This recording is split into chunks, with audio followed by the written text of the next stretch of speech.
Green leg piece fry చేసుకుందాం. దీనికి కావాల్సినవి పుదీనా, కరివేపాకు, పచ్చిమిర్చి, వెల్లుల్లిపాయ, అల్లం, చికెన్కి కావాల్సిన మసాలాలన్నీ. ముందు మనం మసాలా రెడీ చేసుకుందాం.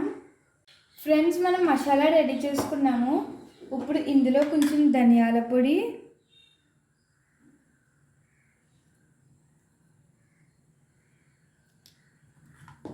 జీలకర్ర పొడి, కారం పచ్చిమిర్చిల్లో ఉంటుంది కాబట్టి కారం తక్కువ వేసుకోవాలి,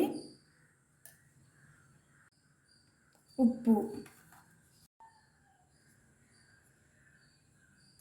అన్నీ కలిపి చికెన్కి పట్టించాలి. ఫ్రెండ్స్, ఈ పేస్ట్ చికెన్కి పట్టించాలి. ఇప్పుడు మనం ఈ చికెన్కి గ్రీన్ మసాలా బాగా పట్టించాం కదా, ఇప్పుడు నూనెలో వేపాలి.